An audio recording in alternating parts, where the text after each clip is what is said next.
Zion விசுவாச தேவாலயம் வழங்கும் ஜீவக்குரல்.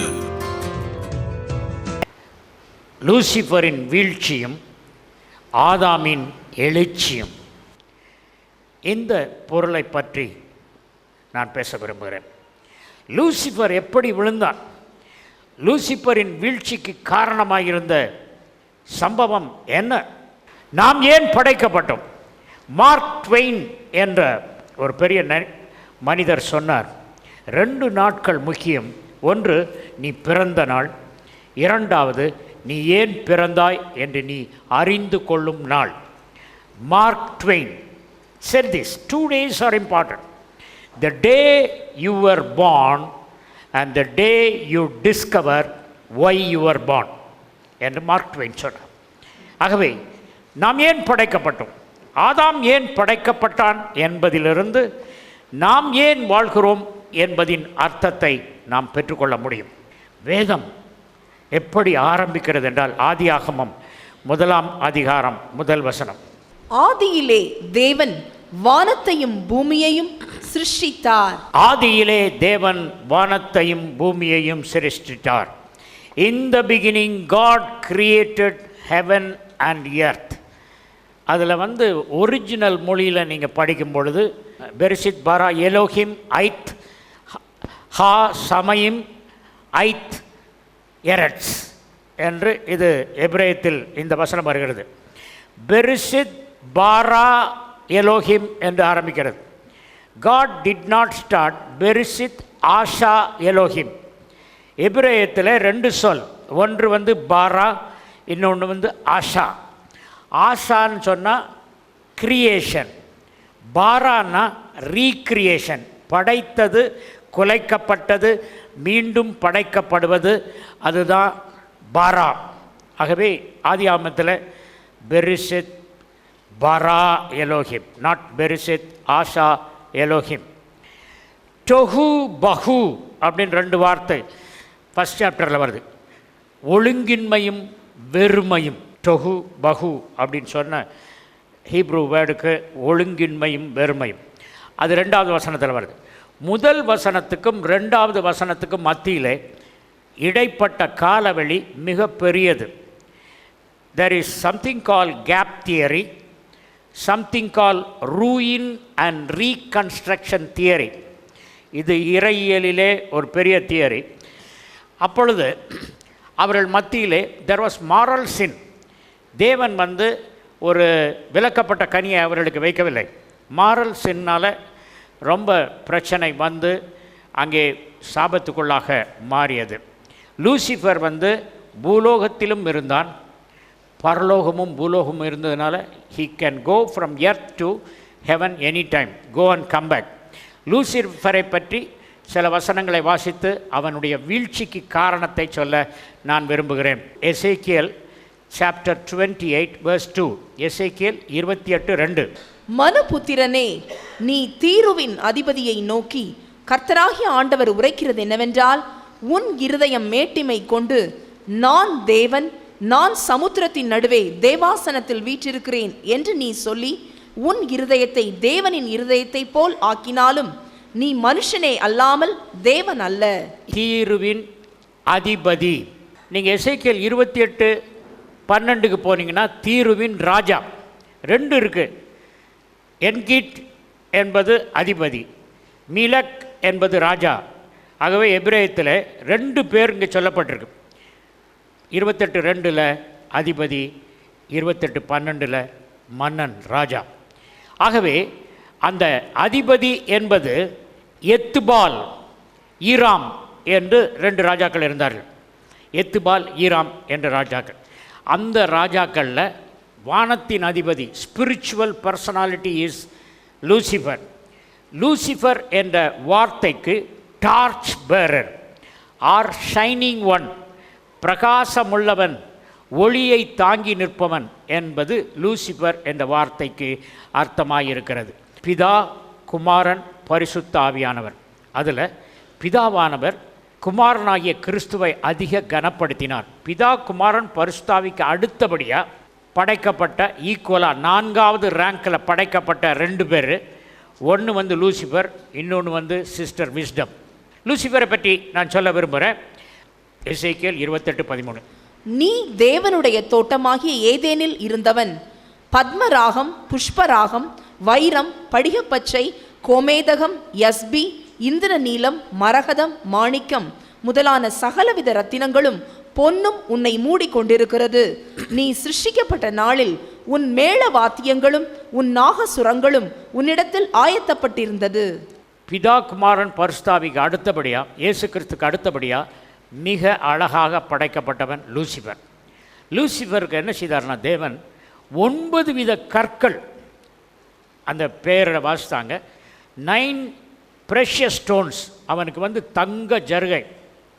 காஞ்சிபுரத்தில் அந்த காலத்தில் தங்க ஜருகை விற்பாங்க. இப்போ தங்க ஜருகைக்கு நாங்கள் காசு தரோன்னு வேனில் சொல்லி தங்க ஜருகையெல்லாம் கலெக்ட் பண்ணிட்டு போயிட்டு தங்கத்தை உருக்குறாங்க. இப்போ உள்ள ஜருகையெல்லாம் அது கிடையாது, பித்தளை ஜருகை. அந்த மாதிரி அவனுக்கு ஃபுல்லாக கோல்டு ஜருகையில் ட்ரெஸ்ஸு, 9 விதமான ஸ்டோன்ஸ் பதிச்சிருந்தது. தேவனின் தோட்டமாகிய ஏதேனில் நீ இருந்தாய். மதிப்பற்ற கற்கள் பதித்த அலங்கார பொன் ஆடையையும் வாத்திய கருவிகளையும் நீ உருவாவதற்கு முன்பே உனக்காக தேவன் ஆயத்தம் பண்ணினார். அவனை உருவாக்குறதுக்கு, லூசிஃபரை உருவாக்க முந்தி golden garment studded with precious stones. இப்போ பார்த்தீங்கன்னா எல்லோரும் ஜில்லு ஜில்லுன்னு சேலை கட்டிட்டு வராங்க. இப்போ ஸ்டோன் பதிச்சதெல்லாம் அந்த தீபாவளிக்கு ரிலீஸ் ஆகிருக்குது துணி கடைகளில். லூசிஃபர் என்ன செய்வானா, அவனுக்கு கொடுக்கப்பட்ட ஸ்பெஷல் ஆயுதம். அந்த மாதிரி வாத்திய கருவிகள் இது வரைக்கும் படைக்கப்படல. அந்த மாதிரி ட்ரெஸ்ஸு லூசிஃபருக்கு கிடைச்சது மாதிரி யாருக்கும் கிடைக்கல. அவன் அடிக்கடி தான் ட்ரெஸ்ஸை பார்த்துக்குவான். அவன் நட போட்டது 13ஆம் அதிகாரத்தில் அதை பார்க்க 14ஆம் வசனம். நீ காப்பாற்றுகிறதற்காக அபிஷேகம் பண்ணப்பட்ட கேரூப், தேவனுடைய பரிசுத்த பர்வதத்தில் உன்னை வைத்தேன். அக்கினி மயமான கற்களின் நடுவே உலாவினாய். இவன் என்ன செய்தானா, அவன் ட்ரெஸ்ஸை பற்றி சொன்ன. ரெண்டாவது, தேவனுடைய பரிசுத்த பர்வதத்திலே தேவன் அவனை வைத்தார். தேவனுடைய பரிசுத்த பர்வதம் என்று சொல்லப்படுவது பரலோகம். பரலோகத்தில் அவனை வச்சார். வச்சுட்டு என்ன சொன்னார், யூ அப்சல்யூட் ஃப்ரீடம், எங்கே வேணாலும் போகலாம், எதை வேணாலும் பார்க்கலாம், no restricted area for you அப்படின்னு சொல்லிட்டு அவனை பரலோகத்தில் வச்சார். அதுதான் பரிசுத்த பர்வதத்தில் வச்சார். அடுத்தது நீங்கள் பார்த்தீங்கன்னா ரெட் கார்பெட் வெல்கம்னு வாங்க, புரோட்டோகால் வெல்கமில் ரெட் கார்பெட் வெல்கம். அந்த அந்த இராணுவத்தை பார்க்கும்போது பிரைம் மினிஸ்டர் இவங்கெல்லாம் இன்னொரு கண்ட்ரிக்கு போகும்போது ரெட் கார்பெட் போட்டிருப்பாங்க, சிவப்பு கம்பள வரவேற்பு. அதே மாதிரி தேவன் ரொம்ப நம்பிக்கை வச்சுருந்தார். யார் மேலே? லூசிஃபர் மேலே. அவன் தான் வர்ஷிப் லீடர். இப்போ நடந்து போகிறதே டைமண்ட் ப்ரெஷியஸ் ஸ்டோன்ஸில் தான் அவன் நடந்து போவான். ரெட் கார்பெட் கிடையாது, விலையுயர்ந்த கற்கள் மேலே அவன் நடந்து போவான். 15ஆம் வசனம். நீ சிருஷ்டிக்கப்பட்ட நாள் துவக்கி உன்னில் அநியாயம் கண்டுபிடிக்கப்பட்டது மட்டும் உன் வழிகளில் குறையற்றிருந்தாய். நீ படைக்கப்பட்ட நாளிலிருந்து உன்னில் கயமை காணப்பட்ட வேளை வரை உன்னுடைய நடத்தையில் மாசு இல்லை, குற்றம் இல்லை அப்படின்னு குற்றம் இல்லாதவனாக இருந்தான். அப்படி ஒரு வெரி இன்னசென்ட் இருந்தான். அடுத்த வசனம். உன் வியாபாரத்தின் மிகுதியினால் உன் கொடுமை அதிகரித்து நீ பாவம் செய்தாய். ஆகையால் நான் உன்னை தேவனுடைய பர்வதத்திலிருந்து ஆகாதவன் என்று தள்ளி காப்பாற்றுகிற கேருபாய் இருந்த உன்னை அக்கினிமயமான கற்களின் நடுவே இராதபடிக்கு அழித்து போடுவேன். பெருகி வந்த உன் வாணிபத்தால், வாணிபம், பெருகி வந்த வாணிபம் என்பது ஹீப்ரூவில் ரெகுலா அப்படிங்கிற வார்த்தை போட்டிருக்கு. அது வாணிபம் கிடையாது. ஹீப்ரூ வேர்ட் ரெகுலா அப்படின்றதுக்கு டிராஃபிக் அப்படிங்கிற இங்கிலீஷ் வேர்டு சில டிரான்ஸ்லேஷனில் பார்த்தேன். லாபிங்கிற வார்த்தை போட்டிருக்கு ரெகுலாக்கு, டிராஃபிக்ங்கிறதுக்கு. இந்த வாணிபத்தை பற்றி சொல்லணும். இந்த வாணிபம் என்பது வியாபாரம் அல்ல. இவன் என்ன செய்திருந்தான், அங்கேயும் இங்கேயும் போய் எல்லாத்தையும் சொல்ல ஆரம்பித்தான். என் ட்ரெஸ் பார்த்தியா, நான் எப்படி நடக்கிறேன் பார்த்தியா, அவர் பெருசா நான் பெருசா அப்படின்னு சொல்லிட்டு தனக்காக சில ராக்களை அவன் சேர்க்க ஆரம்பித்தான். போயிட்டு கேன்வாஸ் பண்ண ஆரம்பித்தான்.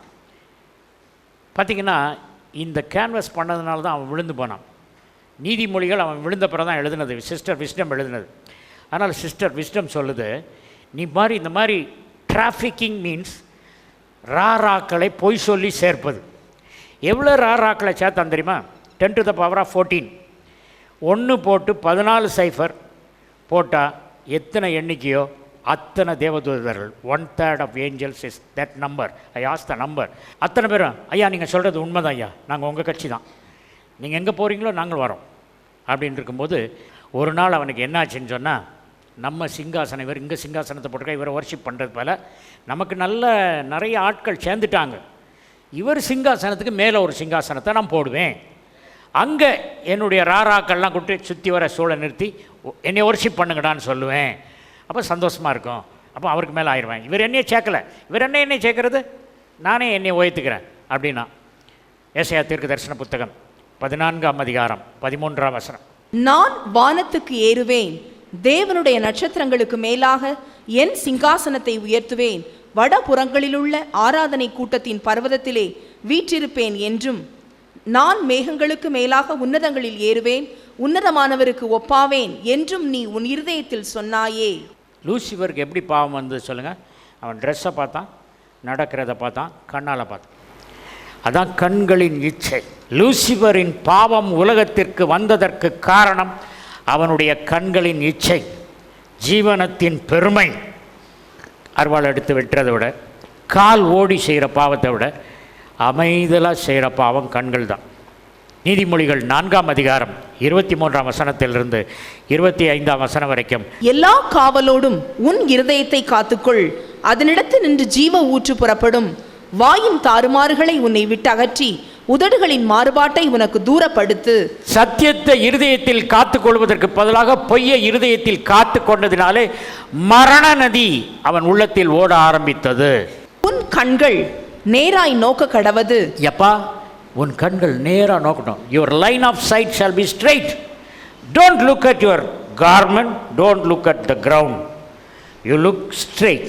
உன் கண்ணிமைகள் உனக்கு முன்னே செவ்வையாய் பார்க்க கடவது. எப்பா, உன் கண்ணு செவ்வையாக பார்க்கணும். லூசிஃபர் கண்ணால் கெட்டுப்போனா.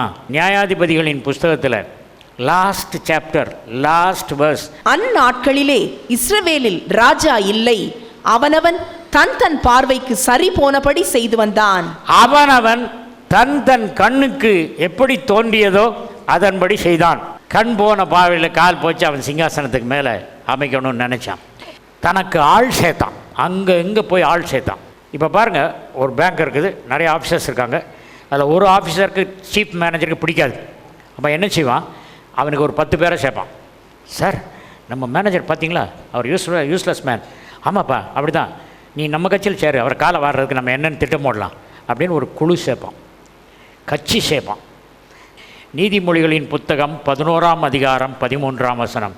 Proverbs 11:13. புறங்கூறி திரிகிறவன் ரகசியத்தை வெளிப்படுத்துகிறான், ஆவியில் உண்மை உள்ளவனோ காரியத்தை அடக்குகிறான். புறங்கூறி தெரிதல், அதை குறித்து அங்கே போட்டிருக்கு. நீதிமொழிகள் 11:13 என் மொழிபெயர்ப்பில். வம்பளப்போர் ரகசியங்களை காத்திடாது வெளியிடுவார்கள், நம்பிக்கைக்குரியவர் ரகசியத்தை பாதுகாப்பார்கள். நீ வம்பளக்காதப்பா. Trafficking means வம்பளத்தல். வியாபாரம், மெர்ச்சன்டைஸ் அப்படின்னு போட்டிருக்குது, வம்பளக்குது. போய் வம்பளந்தான், தேவனுக்கு விரோதமாக தன்னை பற்றி புகழ்ந்து. அடுத்தது நீதிமொழிகளின் புத்தகம் 20ஆம் அதிகாரம் 19ஆம் வசனம்.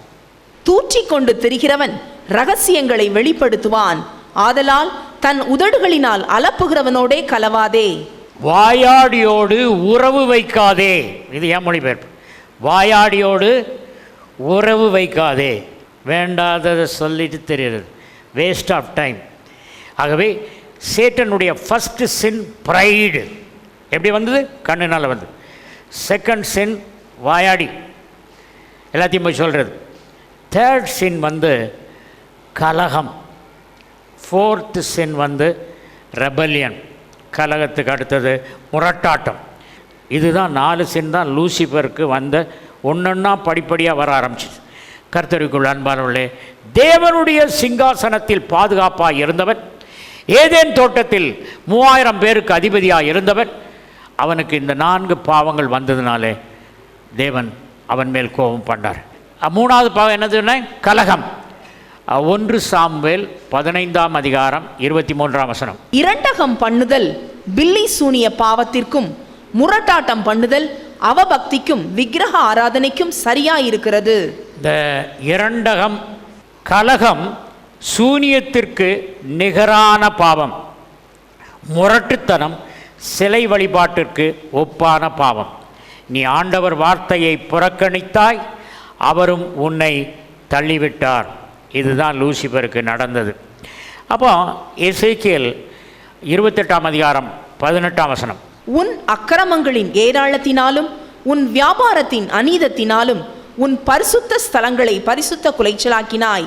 ஆகையால் உன்னை பட்சிப்பதாகிய ஒரு அக்கினியை நான் உன் நடுவிலிருந்து புறப்பட பண்ணி உன்னை பார்க்கிற எல்லாருடைய கண்களுக்கு முன்பாகவும் உன்னை பூமியின் மேல் சாம்பலாக்குவேன். எல்லாருடைய கண்களுக்கு முன்பாகவும் உன்னை சாம்பலாக்குவேன். இதுக்கு முந்தி ஒரு வசனம் விட்டுட்டேன், அதை சொல்லிட்டு வரேன். 17ஆம் வசனம். உன் அழகினால் உன் இருதயம் மேட்டிமையாயிற்று, உன் மினுக்கினால் உன் ஞானத்தை கெடுத்தாய். உன்னை தரையிலே தள்ளி போடுவேன். ராஜாக்கள் உன்னை பார்க்கும்படி உன்னை அவர்களுக்கு முன்பாக வேடிக்கையாக்குவேன். இந்த வசனம் ரொம்ப முக்கியமான வசனம். இந்த வசனத்தை எனக்கு டிரான்ஸ்லேட் பண்ணது நான் டிரான்ஸ்லேட் பண்ணலை. Sister Wisdom I asked her to translate this verse. This verse was, real meaning of this verse was translated by Sister Wisdom. I have taken notes. I read it. உன் அழகி நிமித்தம் உனக்கு இதயத்தில் செருக்கு உண்டாயிற்று, உன் சிறப்பின் காரணமாய் சகோதரி ஞானத்தோடு உள்ள உறவை கெடுத்தாய். லூசிபர் வானத்துக்கு மேலே சிங்காசனத்தை போடுவேன் அப்படின்னு தன்னுடைய ராராக்களோடு சொல்லிட்டு வந்ததை பார்த்து சிஸ்டர் விஸ்டம் கூட்டு, நீ அப்படி செய்யாது, நீ செய்தனா விழுந்து போவேன், அவர் எவ்வளோ பெரியவர், அவருக்கு விரோதமாக நீ இப்படி செய்கிறியா அப்படின்னு ஒரு நாள் சொன்னாங்களாம். சொன்ன உடனே இவனுக்கு கோபம் வந்துடுச்சு. யாருக்கு? லூசிபருக்கு.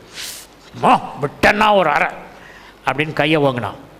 உடனே தேவன் சொன்னார், இவனை தள்ளிடணும் அப்படின்னு. லூசிபரை தள்ளுவதற்கான காரணம், he confronted when wisdom went and arrested, don't talk against Father God அப்படின்னு சொன்னபோது அப்போ விஸ்டம் அவன் அடிக்க வாங்கினான். அதில் ஞானம்னு வரும்னு நினைக்கிறேன் அந்த வசனத்தில். 17ஆம் வசனம். உன் அழகினால் உன் இருதயம் மேட்டிமை ஆயிற்று, உன் மினுக்கினால் உன் ஞானத்தை கெடுத்தாய். உன் மினுக்கினால், நமக்கு மினுக்குன்னா என்னன்னு தெரியுமா? உங்களுக்கு யாருக்கும் தெரியுமா மினுக்கு? நான் வாசிக்கிறேன். உன் அழகின் நிமித்தம் உன் இதயத்தில் செருக்கு உண்டாயிற்று, உன் சிறப்பின் காரணமாய். மினுக்குன்னா சிறப்பு. உன் சிறப்பின் காரணமாய் சகோதரி ஞானத்தோடு உனக்கு உள்ள உறவை கெடுத்து கொண்டாய். அப்போ ஏன் லூசிபர் தரையில் தள்ளப்பட்டான்? ஞானத்துக்கு விரோதமாக கையை ஓங்கினதுனால, ஞானத்தை கெடுத்ததுனால. லூசிபர் பிதா குமாரன் பரிசுத்தாவி விஸ்டம் லூசிபர் அவ்வளோ 4வது ரேங்கில் இருக்கான் லூசிபர். இப்போ தேவன் என்ன செய்தார்? அவனை டிஸ்மிஸ் பண்ணிட்டார். அவன் முந்தி எங்கே இருந்தான்? ஏதேன் தோட்டத்தில் இருந்தான், பரலோகத்தில் இருந்தான். 2 இடத்துக்கும் போயிட்டு வந்துட்டு இருந்தான். அப்படி இருக்க மேட்டிமை ஆனதுனால அவனை பரலோகத்துக்கு வராதபடி தள்ளிட்டார். தேவனுடைய சிங்காசனத்தில் important person number 1 next to Jesus Christ Lucifer. அவன் டிஸ்மிஸ் ஆனோடனே என்னாச்சு? அங்கே ஒரு வேக்கன்சி விழுந்துருச்சா? அந்த வேக்கன்சி ஆண்டவர் நிரப்பணும்னு யோசித்தார். So they discussed with system wisdom and all. அப்போ சொன்னாங்க, அந்த லூசிபர் இந்த இடத்துல தேவனை வர்ஷிப் பண்ணுறதுக்கு ஒரு ஆளை உண்டாக்கணும், ஆதாமை உண்டாக்குங்க அப்படின்னார். ஆதாம் ஏன் படைக்கப்பட்டான்? 2 points. 1 is to fill up the place of Lucifer. நேற்று வரைக்கும் அசிஸ்டன்ட் மேனேஜராக இருந்தோம், இன்றைக்கி என்ன செய்யறான்? வாட்ச்மேனாக இருக்கிறான். இப்போ நம்ம போகிறோம் இன்டர்வியூக்கு. எதுக்கு? அந்த அசிஸ்டன்ட் மேனேஜர் போஸ்ட்டுக்கு. வாட்ச்மேன் பார்க்குறான், நான் இருந்த சேரில் நீ இருக்க போறியா? அவனுக்கு கோவம் வருமா வராத? பாருடா, உன்னை வாங்குகிறேன், டெங்கு ஃபீவர் உனக்கு வருது, உனக்கு கேன்சர் வருது. இந்த நோயெல்லாம் அவன் கொடுக்குறதுக்கு காரணம் அந்த வாட்ச்மேன் பண்ணுற வேலை. அவனுக்கு பொறுக்கலை. அதனால் நம்மளும் அவனை கட்டு பயந்து ஒளிஞ்சு போடக்கூடாது. போகிறோண்டா, போ போ போ போ அப்படின்னு போகணும். லூசிபர் உலகத்தில் லீவியாத்தானா வந்தான், சேட்டன்ஸ் ரெப்ரசன்டேட்டிவ் வந்தான். அவனுடைய கண்ணை தேவன், பிரகாசமான கண்கள், ஒளி படைத்த கண்ணன், அவனை என்ன செய்தார்? அவன் கண்ணை மங்க வச்சிட்டார். கண்ணை மங்க வச்சுட்டு அவனுக்கு லைட் தெரியும், டார்க்னஸ் தெரியும், டிஃபைன்டாக தெரியாது, கலர் தெரியாது. நீங்கள் லீவியாத்தானுக்கு அப்படி தான். லீவியாத்தான் பாம்பாச்சு. நீங்கள் பாம்பை பற்றி பார்த்தீங்கன்னா ஸ்னேக் இஸ் கலர் பிளைண்ட். பாம்புக்கு கலர் தெரியாது. மாட்டுக்கு சிவப்பு கலர் தெரிஞ்சதுன்னா முட்டை வரும், ஆனால் பாம்புக்கு கலர் கிடையாது. பாம்பு யார்? லூசிஃபர். அவன் விழுந்து போன போது அவன் கண்ணை கெடுத்துட்டார். அந்த கண்ணை கெடுத்துட்டு நம்ம கண்ணை பிரகாசமுள்ள மனக்கண்களாய் மாற்றினார். அவரை காணும் மனக்கண்களாய் மாற்றினார். இப்போ நான் யார்? லூசிஃபர் பிளேஸில் reappointed cherub with golden dress with precious stones. அப்போ அந்த பிளேஸை நம்ம எடுத்திருக்கவங்க லூசிஃபர் ஆண்டவரை எவ்வளோ வழிபட்டான், நம்ம வழிபடணும்ல, வர்ஷிப் பண்ணணும்ல. So Adam is created in the place of fall of Lucifer. Lucifer இருந்த இடத்தை ரீப்ளேஸ் பண்ணுறதுக்கு தான் தேவன் ஆதாமை படைத்தார். அப்போ நம்ம எதுக்கு படைச்சிருக்காரு? படித்து டிகிரி வாங்கி வேலைக்கு போய் சம்பாத்தியம் பண்ணி, நிறையா சம்பாத்தியம் பண்ணி, பேங்க்கில் போட்டு ரிட்டையர் ஆகி சிக்காகி அவ்வளோ பணத்தையும் டாக்டர் கொடுக்க நாம் எல்லா நோயிலும் மேற்கொள்ள வேண்டும். ஏன்னா லூசிஃபருக்கு தலைவலி வந்ததா? எவ்வளோ சொல்லி தெரிஞ்சான், தலைவலி வரல, காய்ச்சல் வரல, ஆரோக்கியமாக இருந்தான். அந்த பிளேஸில் நம்ம வச்சுருக்காரு. நம்ம வர்ஷிப் பண்ணும்போது ஆண்டவரை, அவருடைய வார்த்தையை பிடிச்சு கொள்ளும்போது நமக்கு அந்த ஸ்லாக்கியம் வருகிறது. பெருமையினால் நான் விழுந்தேன், புறங்கூறினேன், வார்த்தையை மீறினேன், கலகம் பண்ணேன், அதுக்கப்புறம் நான் முரண்டாட்டம் பண்ணேன். இதெல்லாம் இந்த ஆதாமுக்கு சொல்லி கொடுத்து, ஆதாமை எதுக்கு படைச்சாருன்னா, முதல் ரீசன் லூசிஃபர் பிளேஸில் வர்ஷிப் பண்ண. ரெண்டாவது reason to give a second chance to Lucifer. லூசிஃபர்கிட்ட போய், லூசிஃபர், பகலின் குளிர்ச்சியான வேளையில் தேவன் என்னோடு நடைபோடுகிறார், தேவன் உன்னோடு நடைபோட வேண்டும் என்றால் நீ செய்த பாவத்தை அறிக்கையிட்டு மன்னிப்பு வாங்கிட்டேன்னா உன்னை மறுபடியும் ஒரு போஸ்ட் கொடுப்பார், எனக்கு அசிஸ்டண்ட்டாக செக்ரட்டரியாக போடுவார் அப்படின்னு சொல்லி ஆதாமை படைத்தது to give a second chance to Lucifer. இவன் என்ன செய்தான்? தான் எப்படி விழுந்தானோ அதே ஜெராக்ஸ் காபி பாவத்தை ஆதாமுக்கு இன்ட்ரடியூஸ் பண்ணான். சொன்னாரா நீ இந்த கனியை புசிக்கூடாது சொன்னாரா? சொன்னார். நீ ஏன் தெரியுமா சொன்னார்? நீ புசிச்சனா யாரை போல் ஆவ? உன் கண்கள் திறக்கப்படும், நீ தேவனை போல் ஆவாய். இவனுக்கு கண்கள் மூடப்பட்டது. அதனால் சொல்கிறான், ஆதாம் ஏவாள் கண்கள் மூடப்படணும்னா அவங்க இந்த கனியை புசிக்கணும். அப்போது கண்கள் திறக்கப்படும். அவன் தான், அதனால தான் யோவான் 8:14 அவனை பற்றி பொய்யும் பொய்க்கு பிதாவுமாய் இருக்கிறான்னு சொல்லியிருக்கு. John's gospel chapter 8 verse 14. நீங்கள் உங்கள் பிதாவாகிய பிசாசானவனால் உண்டானவர்கள், உங்கள் பிதாவினுடைய இச்சைகளின்படி செய்ய மனதாய் இருக்கிறீர்கள். அவன் ஆதி முதற்கொண்டு மனுஷ கொலைபாதகனாய் இருக்கிறான். சத்தியம் அவனிடத்தில் இல்லாதபடியால் அவன் சத்தியத்திலே நிலை நிற்கவில்லை. அவன் பொய்யனும் பொய்க்கு பிதாவுமாயிருக்கிறபடியால், அவன் பொய்யன், ஃபாதர் ஆஃப் லைஸ்.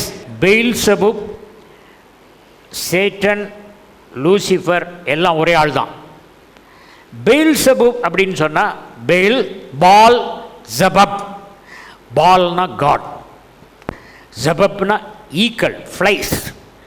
ரெண்டு அர்த்தம் இருக்குது ஜபப் அப்படிங்கிறதுக்கு. ஒன்று வந்து ஈக்கள், இன்னொன்று வந்து சாணி. God of dung or god of flies. ஈக்களின் தலைவன் அல்லது சாணிக்கு தலைவன், கழிவுப் பொருளுக்கு தலைவன். அதான் பெயில்செபூப். பீல்செபூப் அப்படிங்கிறதுக்கு அர்த்தம். லூசிஃபர் ஷைனிங் ஒன்னாக இருந்தான், மேலெல்லாம் ஷைனிங். அதான் லைட்டை ஆஃப் பண்ணிட்டாரு. இவருக்கு சொல்லி கொடுக்குறான், உன் கண்ணு திறக்கப்படும். டே, உன் கண்ணு குருடாக இருக்கியே, நீ எனக்கு கண்ணை திறக்க போறியா அப்படின்னு சொல்லியிருக்கணும். ஒன்று அவன் என்ன சொன்னான்? கனியை புசித்தால் நீங்கள் யாரை போல் ஆவீர்கள்? தேவனை போல் ஆவீர்கள். அதுக்கு என்ன பதில் சொல்லியிருக்கணும் தெரியுமா? ஆதாம் ஆண்டவர் சொன்னார். அப்போ வந்து ஏவாள் சொல்லியிருக்கணும், மிஸ்டர் பாம்பு, நான் தேவனுடைய சாயலிலும் ரூபத்திலும் படைக்கப்பட்டவன். இந்த கனியை புசிச்சு தான் நான் தேவ சாயலா தேவன் மாதிரி மாறணும்னு கிடையாது. நான் ஏற்கனவே தேவன் தான்பா. அதுதான் சத்தியம். மறந்துட்டாங்க. மனிதனை தமது சாயலாகவும் ரூபத்திலும் படைப்போம் என்ற அந்த சத்தியத்தை அவர்கள் மறந்து விட்டார்கள். நம்மெல்லாம் ஆண்டவர் வந்து சாதாரண மனிதராக இருந்தோம். தேவன் முதல்ல குனிஞ்சு தான் மண்ணில் எடுத்து மனிதனை உருவாக்கினார். அடுத்த தடவை குனிஞ்சி அவன் மூக்கில் ஊதினார். அதுக்கப்புறம் சிலுவையில் தன்னை தாழ்த்தி மரணத்தை செய்தார். காட் எவ்வளோதான் தன்னை இறக்கணுமோ அவ்வளோ இறக்கினார். இயேசு கிறிஸ்து தன்னை இறக்கி கொண்டார். சாத்தான் தன்னை எவ்வளோதான் ஏற்றணுமோ ஏற்றினான். பெருமை ரொம்ப ரொம்ப பயங்கரமான ஒரு பாவமாக இருக்குது. அந்த பெருமை நம்ம உள்ளத்தில் வந்ததுன்னா நம்ம விழுந்து போவோம். We have to be very humble. Ministers of gospel especially has to be very very humble. அப்படி இருக்கும்போது கர்த்தர் உயர்த்துவார். ஒரு பெரிய பதவியிலிருந்து ஆதாம் விழுந்த உடனே புதருக்குள்ளே போய் ஒளிஞ்சிட்டான். அவன் மன்னிப்பு கேட்டுக்கலாம். ஆண்டவரே வாங்கப்பா, பகலின் குளிர்ச்சியான வேலையில் வாங்க, நாங்கள் தப்பு பண்ணிட்டோம், 2 பேரும் தப்பு பண்ணிட்டோம், மன்னிச்சிருங்க அப்படின்னு சொல்லியிருந்தா அத்தி இலையை தைக்கவே வேண்டியிருக்காது. ஆண்டவர் ஒரு ஆட்டு தோலை அவர்களுக்கு உடையாய் உடுத்தி கொடுத்துருப்பார். ஏன் போய் புதரில் ஒளிஞ்ச? நீ நேரில் அவர்கிட்ட கன்ஃபஸ் பண்ண வேண்டியதானே. அவர் கேட்டார், விளக்கப்பட்ட கனியை புசித்தாயோன்னார். ஆமாப்பா புசிச்சிட்டேன்பா, தப்பு பண்ணிட்டேன்பா, மன்னிச்சிருங்க சொல்லியிருந்தானா ஓகே மன்னிச்சிட்டேன் இருப்பார். அவன் என்ன சொன்னான்? எல்லாம் தப்பெல்லாம் நான் என்கிட்ட புசிக்கியான்னு கேட்குறியா? நீ என்கிட்ட வந்தால் கேட்குறீங்க புசிச்சியான்னு. நீங்கள் ஏன் எனக்கு ஒய்ஃப் கொடுத்தீங்க? அதனால தான் தப்பெல்லாம் உங்கள் தான், நீங்கள் உங்களே தலையில் கொட்டிக்குங்க. சரிடா, இவன் நம்மளை மிஞ்சிட்டான். லூசிஃபர் தான் மிஞ்சினான்னு பார்த்தேன். செகண்ட் சாய்ஸ் இவனுக்கு கொடுத்தேன், இவனும் நம்மளை கொட்ட ஆரம்பிச்சிட்டான், தலையில் மிஞ்சிட்டான். தள்ளிடணும். ஏதேன் தோட்டத்திலேருந்து தள்ளி சுடரொளி பட்டயத்தை வச்சார். புதருக்குள் ஒளிந்து கிடந்த நம்மை, நீதி என்னும் ஆடை இல்லாதவர்களாய் இருந்த நம்மை அவர் தமது நீதி என்னும் வஸ்திரத்தினால் போர்த்தி விட்டார். ஆதாம் ஏவாளுக்கு ஒரு விலங்கினுடைய ஆட்டினுடைய தோலை போர்த்தினவர் நமக்கு அவருடைய நீதியினால், பாவம் அறியாத அவர் நமக்காக பாவமாக்கப்பட்டதினாலே தேவ நீதிக்கு நாம் சொந்தக்காரர்களாக இருக்கிறோம். லூசிஃபர் இருந்த இடத்துல கர்த்தர் நம்மை மீண்டும் வைத்தார். ஜீவக்குரல் 14/1 மங்கம்மாள் சாலை, KK நகர் அஞ்சல், திருச்சி 620021, தமிழ்நாடு, தென்னிந்தியா. மொபைல் எண் 919025432432.